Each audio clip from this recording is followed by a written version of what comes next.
સુરતમાં જન્માષ્ટમી લઈ કૃષ્ણ ભક્તોમાં અનેરો ઉત્સાહ જોવા મળી રહ્યો છે। આપને જણાવી દઈએ કે અલગ અલગ વિસ્તારોમાં દહીં હાંડીનું આયોજન કરાયું છે। દિવ્ય પથ ફાઉન્ડેશને નમો હાંડીનું આયોજન કર્યું, ત્યારે સૌપ્રથમ વખત દહીં હાંડીનું આયોજન કરવામાં આવ્યું છે।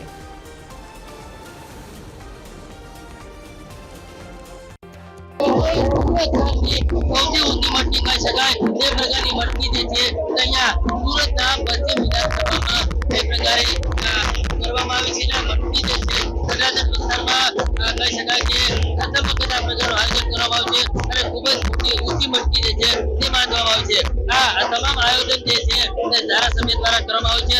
અલગ અલગ વિવિધ મંડળોના લોકો જે છે અહીંયા મટકી ફોડના કાર્યક્રમની અંદર આવ્યા છે અને વિવિધ અલગ અલગ સ્તરની પિરામિડો બનાવી અને મટકી ફોડવા માટેની જે પ્રકારે કહી શકાય કે સલામી ફોડવા માટે અહીંયા આવ્યા છે। એટલે જે પ્રકારે અહીંયા મોટી સંખ્યામાં ગોવિંદાઓ જે છે અહીંયા આવી પહોંચે છે અને અલગ અલગ મંડળો જે છે તે 11 મંડળો છે।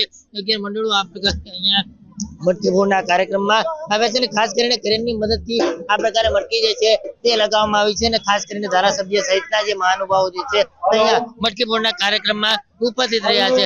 આ મટકી ફોડનું નામ જે છે તે નમો દહીં હાંડી મહોત્સવ જે છે તે કરવામાં આવ્યું છે। ધારાસભ્ય આપણી વચ્ચે ઉપસ્થિત છે। સાહેબ, શું કહેશો આજે મટકી ફોડનો કાર્યક્રમનું આયોજન સમગ્ર દેશ, ગુજરાત, મથુરા, દ્વારકા દરેક જગ્યા પર પૂરા સંસારમાં ભગવાન કૃષ્ણનો જન્મદિવસ જન્માષ્ટમી મહોત્સવ ઉજવી રહ્યો છે। આ નિમિત્તે સુરત મહાનગરમાં પણ ગોવિંદા ઉત્સવ ગલીએ ગલીએ મટકી ફોડના કાર્યક્રમમાં લાગી ગયો છે। સમગ્ર ગોવિંદા ઉત્સવના તમામ યુવાનો ઠનગનાટ અને ઉત્સાહમાં છે। પોતાનો જે કંઈ પિરામિડ આકારે જે અને લાઠી ડાઉ એનું પ્રદર્શન પણ કરી રહ્યો છે। તો કુલ મિલાઈને એક આનંદ ઉલ્લાસના વાતાવરણમાં જન્માષ્ટમી મનાવી રહ્યા છે। સૌથી ઊંચી મટકી બાંધવામાં આવી છે, શું કહેજો આ વિસ્તારમાં આ પ્રકારે પ્રથમ આયોજન? આ વિસ્તારમાં અમે 1,11,111 નું ઇનામ જાહેર કર્યું છે।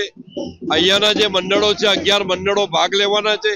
દરેક મંડળને નાનું મોટું ઇનામ આપવામાં આવશે અને એક જે મંડળ છેવટે મટકી ફોડશે તેને 1,11,111 નું ઇનામ પણ છે।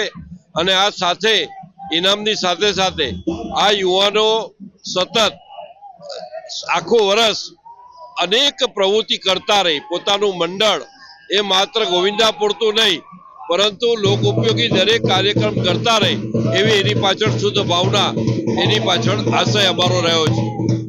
જે પ્રકારે અત્યારે જોઈ શકાય છે તમામ મંડળો જે છે અહીં આવ્યા છે અને ખાસ કરીને 1 લાખનું ઇનામ જે છે તે રાખવામાં આવ્યું છે। આ ઊંચી મટકી જે દેખાઈ રહી છે જે ક્રેનથી બાંધેલી છે, 35 ફૂટ ઊંચી આ મટકી છે અને આ મટકીને જે પણ તોડશે તેમને 1,11,000 નું ઇનામ છે તે આપવામાં આવશે અને ખાસ કરીને સુરતમાં અનાજણમાં આ પ્રકારે આયોજન જે છે તે પ્રથમ વખત કરવામાં આવશે અને આ પ્રકારની જે મટકીને લઈને તમામ જે પ્રકારે ગોવિંદાઓ અહીં આવ્યા છે, સાથે સાથે આ મટકી ફોડના કાર્યક્રમ નિહાળવા માટે પણ લોકો મોટી સંખ્યામાં આવી પહોંચે છે અને તમામ કહી શકાય કે ગોવિંદાઓ જે છે તે ઉત્સાહમાં અત્યારે જોવા મળી રહ્યા છે અને ખાસ કરીને આ પ્રકારનું જે આયોજન છે તે સુરતમાં થયું છે અને ખૂબ જ આ પ્રકારનું આયોજનને લઈને લોકોમાં પણ ઉત્સાહ છે તે જોવા મળી રહ્યો છે।